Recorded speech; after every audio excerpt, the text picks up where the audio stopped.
It is said that the deepest places are not found by searching, they are found by slowing down. The chapter opens in near darkness, not the sudden darkness of nightfall, but an older kind, thick, patient, settled. Dust drifts through the air in a narrow stone passage, each particle turning slowly, as if time itself has softened here. There is no sound of footsteps, no echo of voices, only the quiet movement of breath, rising and falling where no one stands. At the end of the passage, a doorway waits. It has no name. No inscription marks its purpose. No symbol announces its importance. The stone is smooth, almost tender to the eye, as though hands once lingered here longer than necessary. Where carvings might have been, there is only absence. The surface suggests not erosion, but care, as if a name was never carved at all, or was gently removed once it had served its time. The opening question settles without urgency. How does a place disappear without being destroyed? In forgotten corners of the earth, ruins shout their history through broken columns and fallen walls. But this place does not shout. It does not even whisper. It stands quietly, offering nothing but itself. And yet, travelers once spoke of it. They did not describe what was inside. They described how they felt when they stood here. Whispers tell us that those who found the doorway lowered their voices without being asked, that breath slowed, that thoughts softened. Time did not stop, but it loosened its grip. People entered without recording their passage, and left without proof they had ever been inside. Some returned, unable to explain why they had come. Others never spoke of it again.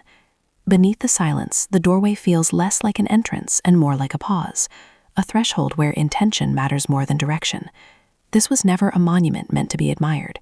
It was a choice. The stone itself seems alive in a quiet way. It holds coolness, even when the world above burns with heat. It holds echoes, not of sound, but of restraint. Here, the walls do not amplify, they absorb. They teach the body how to be still. As the narrative deepens, the forbidden library begins to take shape, not through description, but through omission. It was not vast, it was not grand, it was precise, deliberate, designed to hold something that could not survive noise.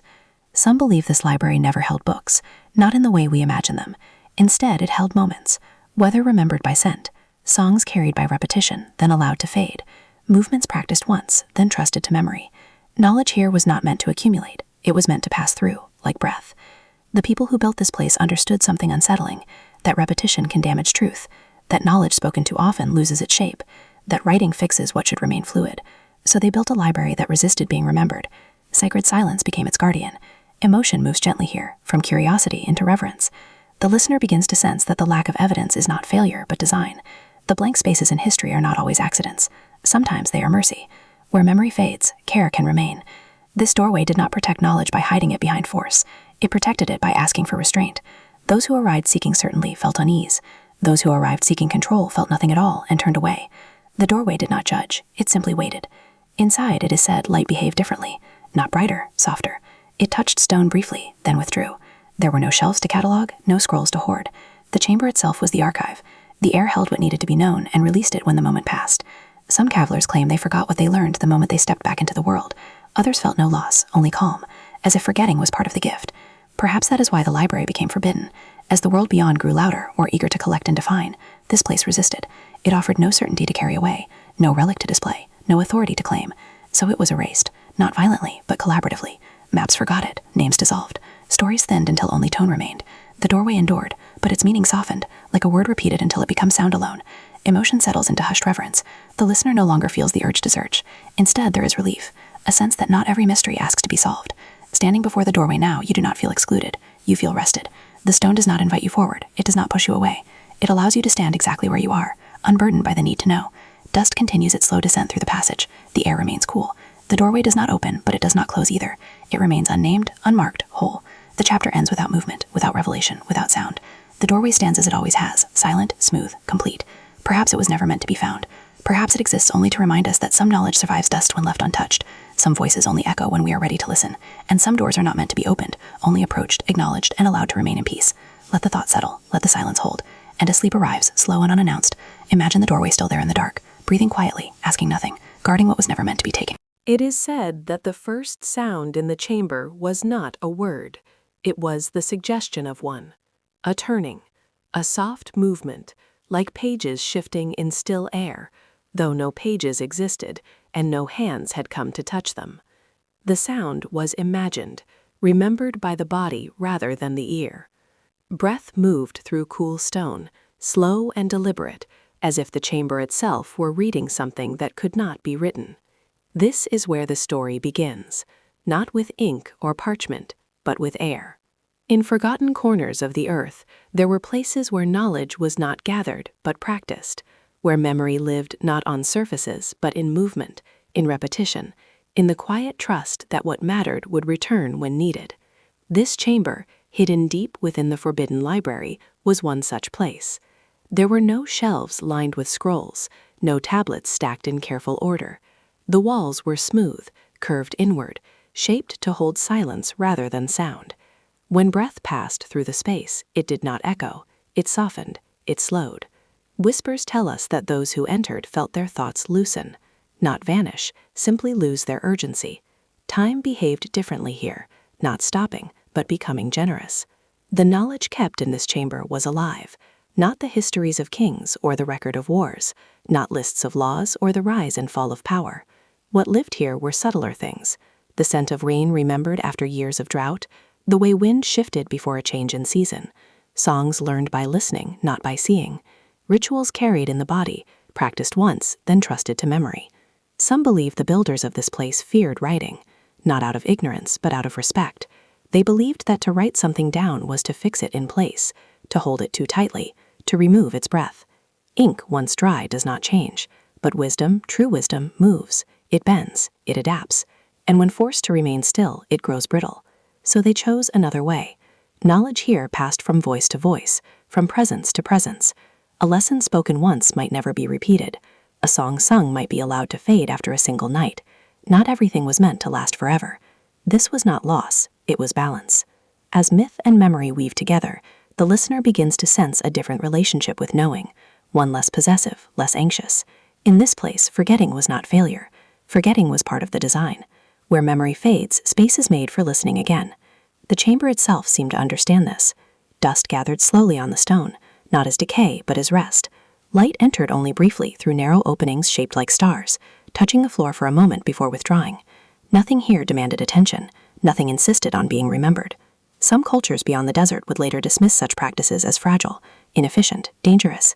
They believed knowledge must be preserved at all costs, repeated endlessly, protected from forgetting. But the keepers of this chamber believed the opposite. They believed forgetting could be kind, that allowing a thought to fade prevented it from being misused, that wisdom carried too far from its context could become harmful, that not every truth should survive unchanged. Emotion moves gently here, from curiosity into tenderness. The listener may feel a soft ache, not for what was lost, but for what was once trusted. A world where silence was not feared, where not knowing was allowed. Imagine standing in the chamber now. There is nothing to look at, no object to focus on. The walls curve gently around you, their surface is cool and patient. Your breath slows without instruction. Thoughts drift, then settle. You do not feel empty, you feel held. It is said that those who lingered here too long would forget why they came. They would leave carrying nothing and yet feel complete, as if something unnecessary had been set down. Perhaps that was the greatest lesson this place offered. Not accumulation, release. As the forbidden library withdrew from the world, this chamber was among the first to sleep. No doors were locked, no warnings carved. The knowledge simply stopped being repeated.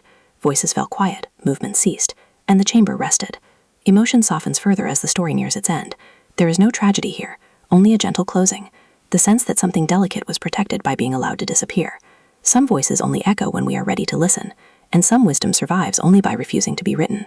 The imagined sound of pages turning returns, not louder but softer, more distant. Breath moves through stone once more, then fades. Dust settles, light withdraws. The chamber remains, empty, alive. Perhaps it was never meant to be found. Perhaps it exists only in moments like this, when the world grows quiet enough to notice breath, and sleep begins to loosen its hold on thought. Let the idea rest. Let the knowledge remain unspoken. And as your breathing slows, remember this. Not everything that matters must be remembered forever. Some things are truest when they are allowed to fade. It is said that before the world learned to shout, it learned to listen. The opening image is a vast stone hall, hidden beneath layers of earth and time. Its walls curved gently, without corner or edge, as though shaped by water rather than by hand. The air is cool, heavy, still. When dust drifts here, it does not scatter, it settles. When breath moves, it does not echo, it disappears. The question arrives softly, without demand. Can architecture be built for silence? In forgotten corners of the earth, builders once believed that stone could teach the body how to behave, that walls could guide breath, that space itself could carry instruction without words. This hall was not raised to amplify voices or impress the eye. It was shaped to draw sound inward, to receive it, soften it, and let it rest. Beneath the silence, the hall feels alive in a restrained way. Its curves resemble listening shells. Its ceiling arches like overlapping waves frozen in stone.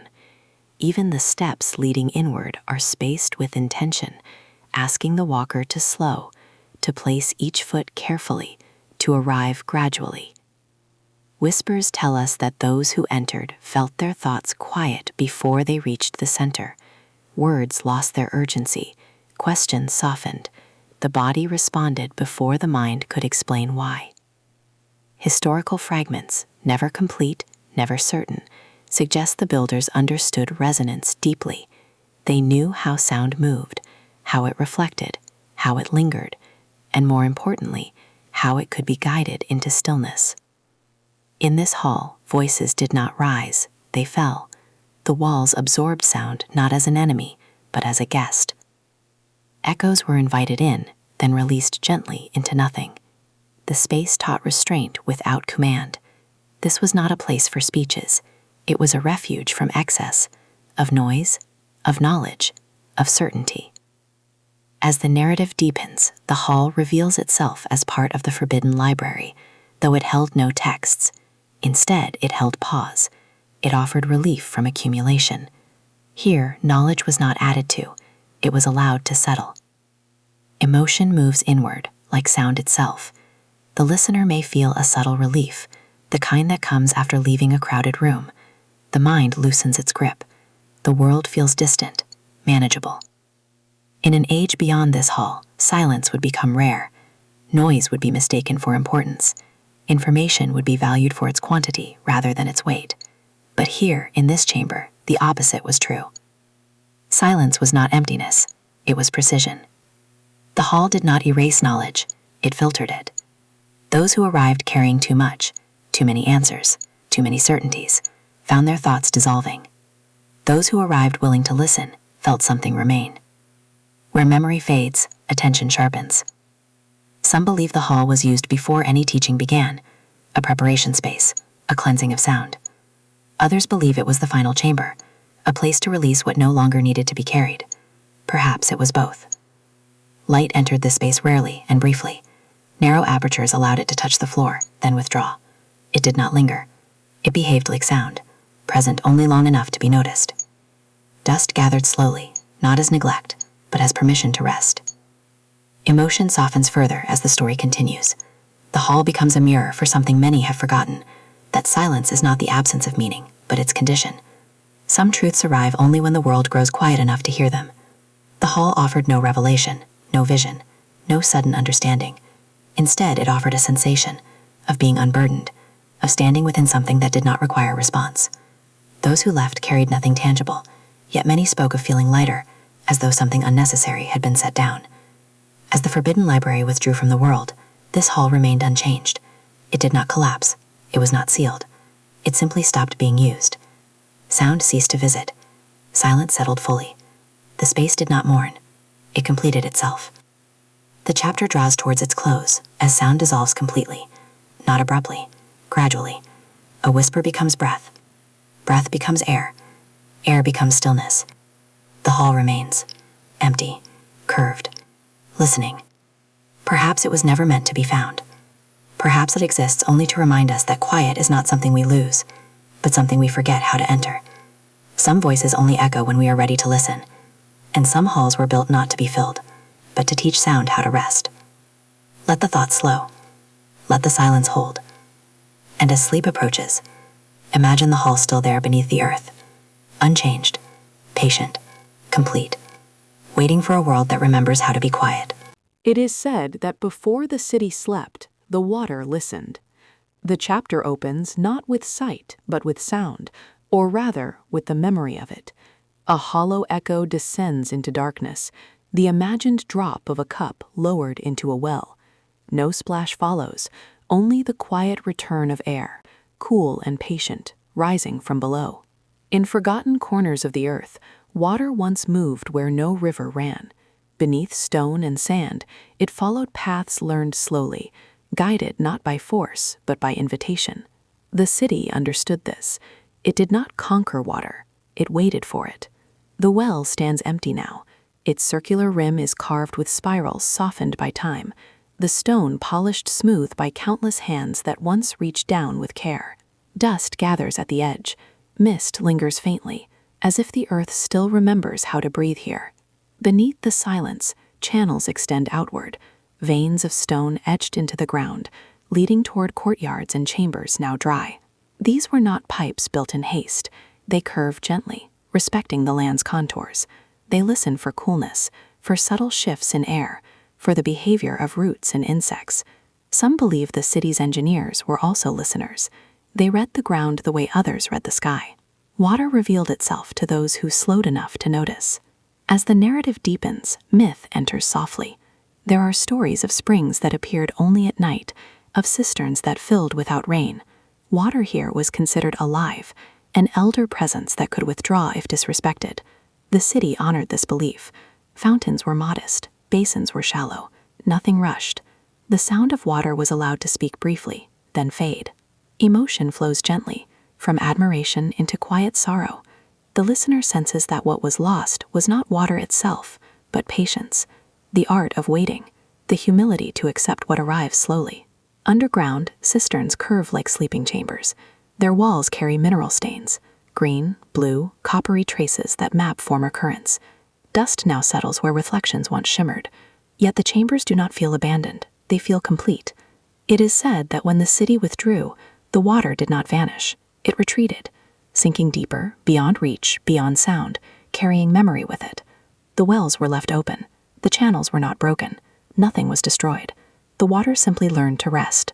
Standing beside the well now, you hear nothing, and yet the silence feels full, as if something below is listening in return.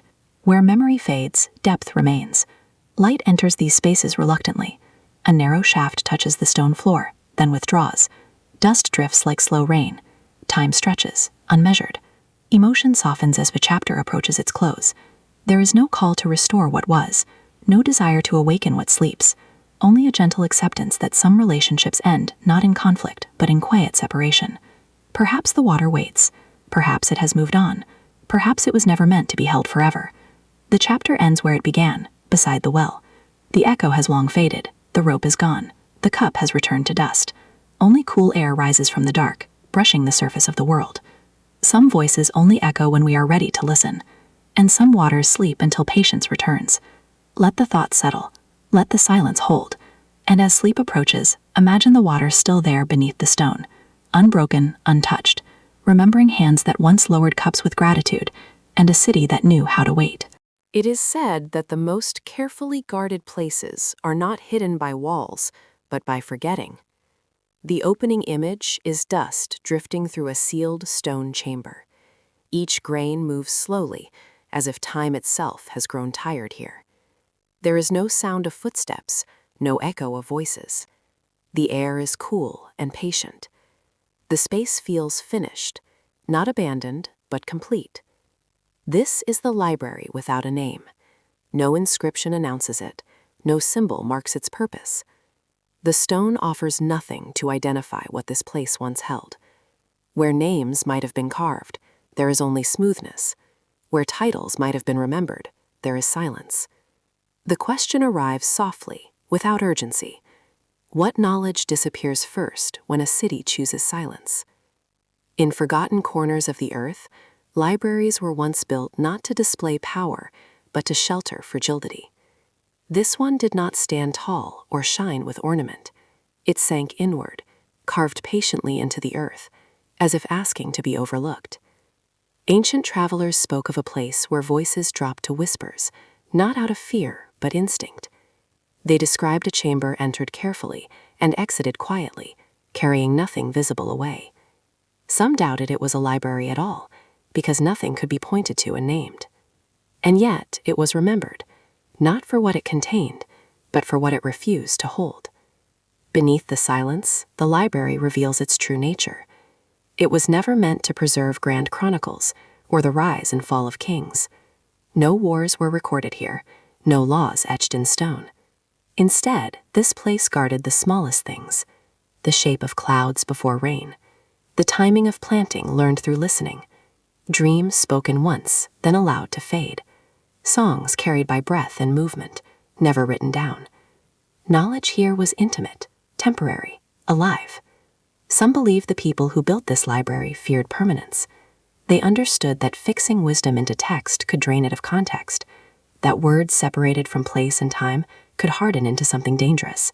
So they chose care over certainty. Memory passed from voice to voice, then was released. Nothing was meant to last forever. Forgetting was not failure, it was part of the cycle. Emotion moves gently from intrigue into tenderness.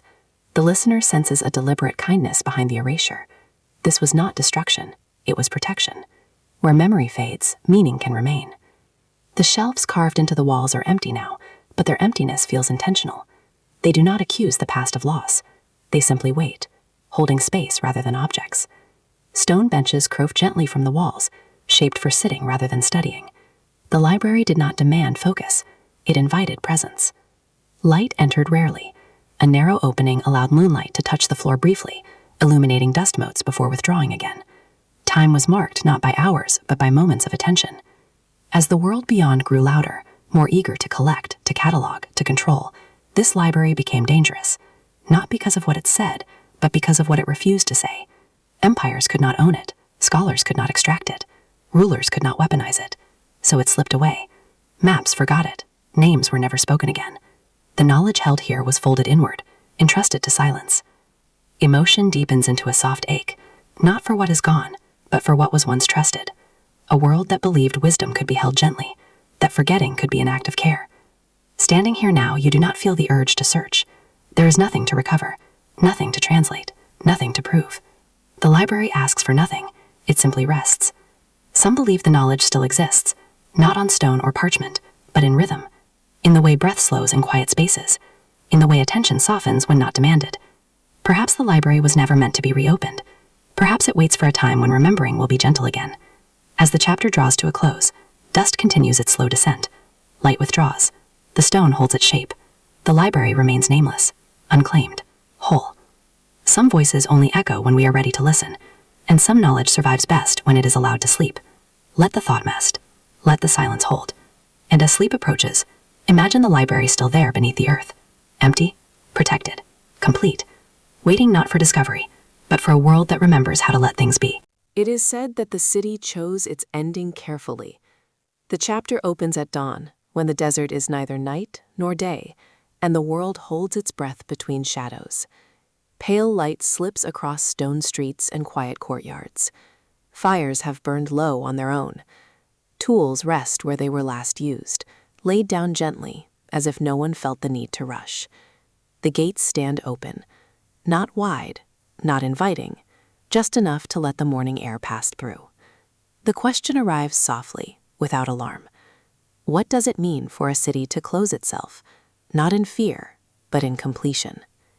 In forgotten corners of the earth, cities often fall with noise, through fire, invasion, or hunger. But this city did not fall. It withdrew. Whispers tell us that on this day, nothing was announced. No bells rang, no commands were given. Each person seemed to know what was coming, not because it was ordered, but because it was felt. The streets were already quiet. The gates were not symbols of defense here. They were thresholds, carefully carved, aligned with the rising sun, etched with spirals and star marks worn smooth by generations of passing hands. They had opened countless times before. They would close only once. As the narrative deepens, the moment unfolds slowly. There is no urgency. The city does not panic. Doors within the walls are left unlocked. Water is returned to the earth. Lamps are lowered, not extinguished. This is not an evacuation. It is a turning inward. Emotion moves gently, carrying calm resignation rather than loss. The listener senses a collective understanding. The city has said all it needed to say. To remain visible now would be to repeat itself. To stay open would invite misuse. So the gates begin to move. Stone meets stone with care. The sound is low, brief, absorbed quickly by the air. Dust lifts slightly, then settles again. Light narrows to a thin line between the doors, illuminating the carvings one last time. The city exhales. When the gates meet, there is no echo, only stillness. From the outside, nothing appears dramatic. From the inside, the world grows quiet in a way that feels intentional. The city does not disappear all at once. It simply stops participating. Time passes. The sun climbs higher. Shadows shorten, then stretch again. No one returns to open the gates. No one waits nearby. Sand begins its patient work. Emotion deepens as the listener recognizes the rarity of such an ending. A city choosing restraint over survival, closure over conquest. Where memory fades, dignity remains. Some believe the gates were sealed to protect what lay within. The library, the halls of silence, the sleeping water. Others believe they were closed to protect the world beyond from knowledge it was not ready to hold. Perhaps both are true. As days turn to years, the gates soften under sand and wind. Their carvings blur. Their outlines sink. But they are never broken. No force ever tests them. The city rests. Standing before the gates now, if one could find them, you would feel no urge to enter. The silence does not feel like exclusion. It feels complete. The chapter draws to a close as night returns. Stars appear above the dunes, unchanged, indifferent, kind. The desert smooths itself where walls once stood. History moves on. The city does not follow. Some voices only echo when we are ready to listen. And some places end not because they failed, but because they finished. Let the gates remain closed. Let the silence hold. And as sleep approaches, imagine the city just beyond the stone. Quiet, intact, breathing slowly. Content to remain unseen, while the world continues its restless turning. It is said that the last thing the desert remembers is movement. The chapter opens with a single footprint pressed into hardened sand. Its shape is shallow now, its edges softened, as though time itself has leaned close and breathed upon it. No second print follows, no sign of hesitation or return, just one quiet mark, held briefly by the earth. The question arrives without urgency. Where did they go? In forgotten corners of the world, cities vanish in many ways. Some are burned, some are broken, but some dissolve, quietly, through dispersal.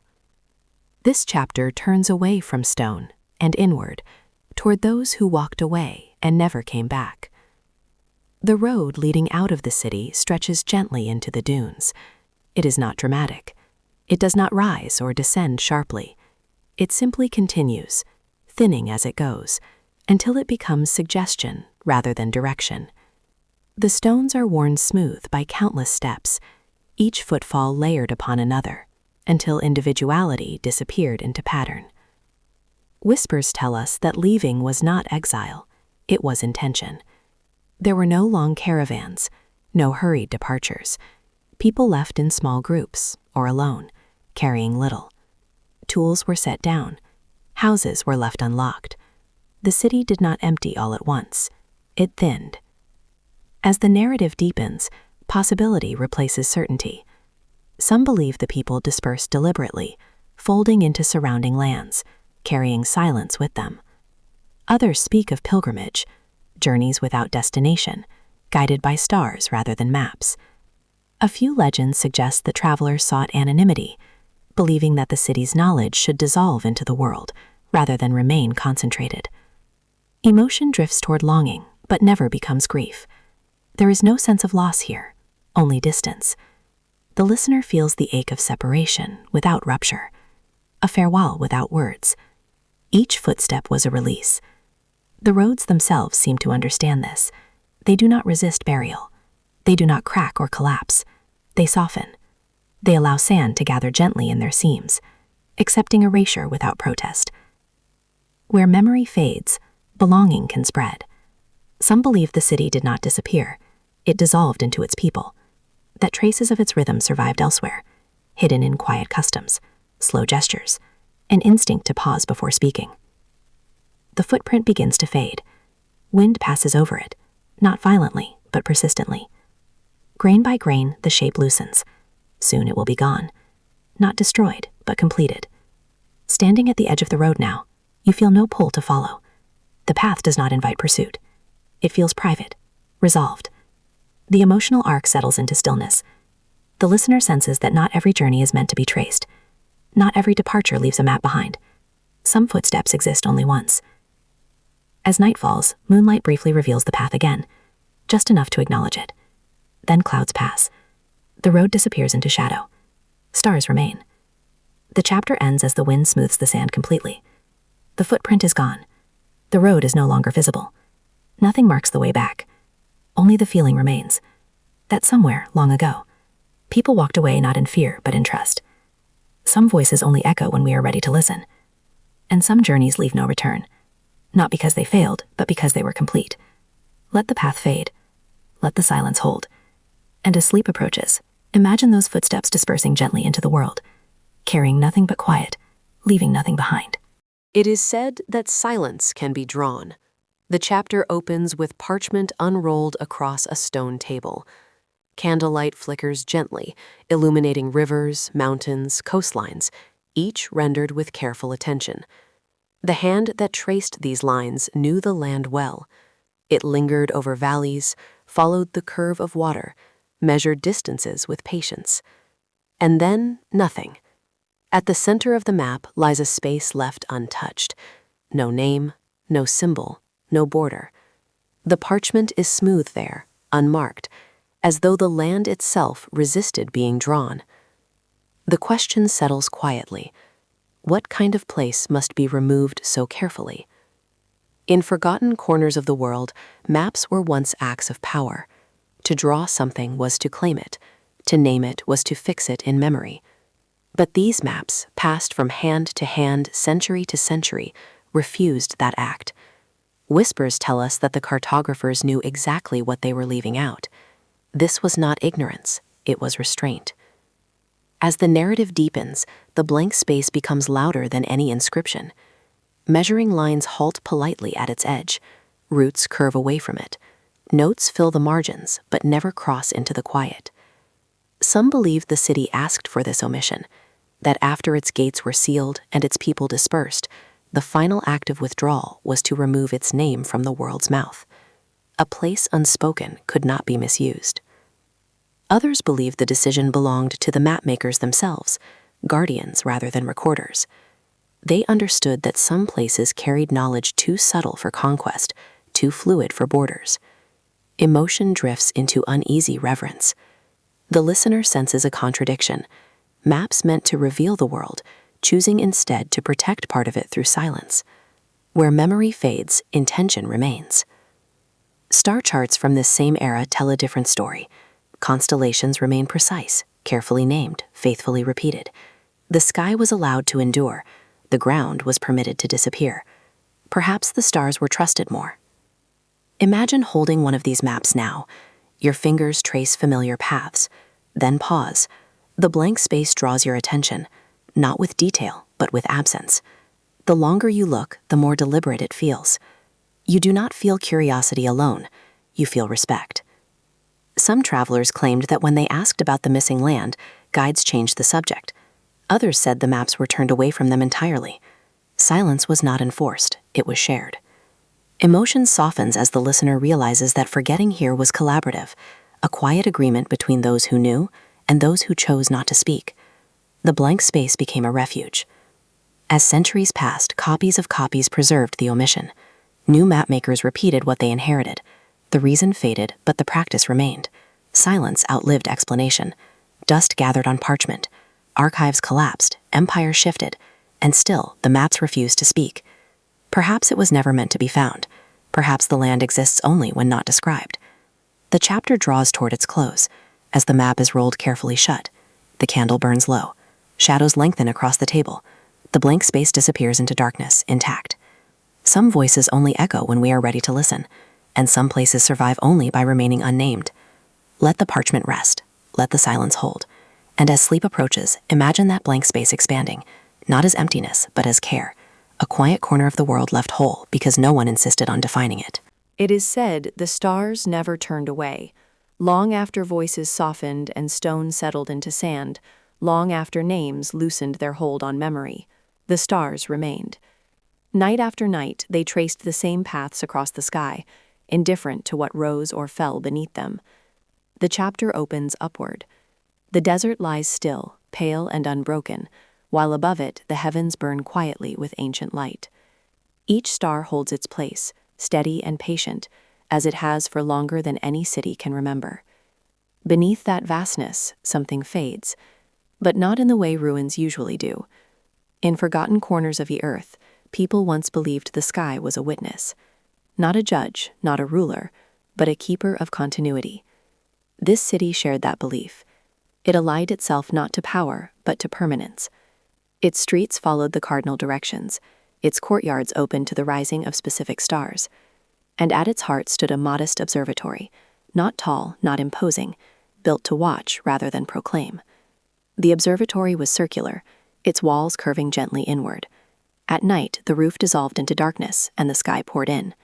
Stone floors were etched with constellations, traced again and again until the patterns lived in muscle memory rather than sight. Children learned the stars by walking them, elders traced them with fingers worn smooth by time. The city did not measure hours, it measured return. When certain stars reached familiar positions, planting began. When others sank low, rest followed. Time was not chased, it was received. As the narrative deepens, the listener senses the calm of a world oriented beyond itself. The city did not believe it could last forever. It believed it could belong to something that would. So when the city began to withdraw, the stars did not intervene. They watched. There was no single night of collapse, no celestial sign of alarm. The observatory doors were left open, then left alone. Fires burned lower, songs grew fewer. Some believed the final watcher came alone, an elder perhaps or a child, someone who knew the alignments and came one last time to look upward, not in fear but in confirmation, that the moment had arrived. The stars continued their paths, unchanged. They marked the passing of seasons as sand gathered gently against walls. They watched roofs soften and columns lean. They watched the city sink, not suddenly but with dignity. Emotion opens wide here, then settles. The listener feels both small and held, a reminder that disappearance is not always erasure. Where memory fades on earth, the heavens continue. Above the dunes, the same constellations still rise. The same stars that once guided footsteps now guide nothing at all, and yet their purpose remains intact. They shine whether they are seen or not. Standing there now, beneath the sky, you feel the depth beneath your feet. You sense that below the sand, stone still holds its alignment. The city is unseen but not disordered. It remains oriented. Some believe this was the city's final wisdom, to anchor itself not in survival but in relationship, to accept that buildings fall and names vanish, but alignment can endure. The stars watched it sink, and in doing so, they kept its shape, not in stone but in pattern. No conquest erased it, no disaster claimed it. It simply stepped back, allowing the larger order to hold it. Emotion softens into awe without demand. The listener senses a truth both humbling and comforting, that nothing truly disappears from the sky's attention. Clouds drift slowly now, veiling a few stars, then revealing them again. Light dims and returns. The desert breathes. The city does not stir. It has no need to.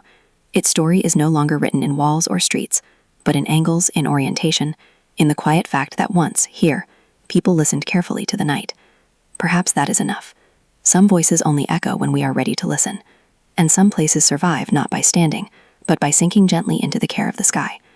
The chapter closes with the stars continuing their motion, serene and unbroken. The desert lies still. The city rests unseen, perfectly aligned, held in a pattern older than memory. Let the thought widen. Let the sky carry it. And as sleep approaches, allow yourself to drift, knowing that even when all else fades, something above is always watching, quietly keeping time. It is said that not everything that disappears is gone. The chapter returns us to the present moment. Wind passes gently over an endless field of dunes, shaping and reshaping the same surface it has touched for thousands of years. No ruins rise, no walls interrupt the horizon. The desert appears complete, smooth, undisturbed. And yet, beneath that calm surface, something remains. The question arrives softly, without insistence.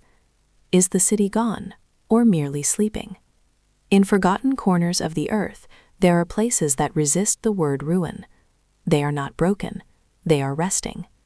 The city beneath the sand is one of these places. Its streets no longer reflect moonlight, its gates no longer open, its halls no longer gather breath, but it has not vanished. Beneath the silence, the earth feels layered. Depth presses upward in subtle ways, a coolness at dawn, a faint settling sound at night, a sense that the ground remembers its own shape. The sand does not lie heavily here. It rests lightly, as if aware of what it covers. Some believe the city still breathes, not with lungs or fire or movement, but with memory. Underground chambers remain intact, sealed gently by time rather than crushed by it. Corridors curve inward, filled slowly, evenly, without violence. Air pockets persist, cavities where sound once lived and now sleeps. The desert did not rush in. It arrived patiently, grain by grain, allowing the city to close itself. As the narrative deepens, all earlier threads gather here. The water that retreated rather than dried, the halls built to absorb sound, the library that chose forgetting, the gates that closed without force, the footsteps that dispersed into the world. None of it was accidental. The city did not collapse. It concluded. Emotion settles into peace. There is no urgency to uncover, no desire to awaken what rests. The listener senses a rare completeness, a story that knows it has finished speaking. Some cultures believed that places, like people, require rest, that after a certain fullness, continuing becomes imbalance. This city honored that belief. When its knowledge grew too delicate for repetition, when its silence grew more valuable than its voice, it turned inward, and the desert agreed to keep watch. Standing here now, you feel no pull to dig, no curiosity sharp enough to disturb the surface. The stillness feels protective rather than empty. The sand is not hiding something from you. It is holding something for itself. Where memory fades, presence can remain. The city beneath the dunes does not wait to be found. It does not dream of return. It breathes slowly, content to remain exactly where it is, beneath time, beneath noise, beneath expectation. Perhaps that is its final gift. To remind the world that survival is not always endurance, that sometimes the most lasting act is withdrawal, that silence, chosen carefully, can preserve more than any monument. The wind moves again, erasing even its own traces. Moonlight shifts behind thin clouds. The dunes smooth themselves into sameness. Nothing stirs. And yet, everything feels held. Some voices only echo when we are ready to listen. And some histories live on not by being told, but by being allowed to rest. The chapter closes without conclusion. No revelation, no awakening. Only the desert, calm and complete, and the quiet certainty that something ancient remains below, untroubled by time, untouched by desire. Let the breath slow. Let the surface remain smooth. And as sleep arrives, gently and unannounced, carry this knowing with you. Not all cities are lost. Some simply learned how to be quiet.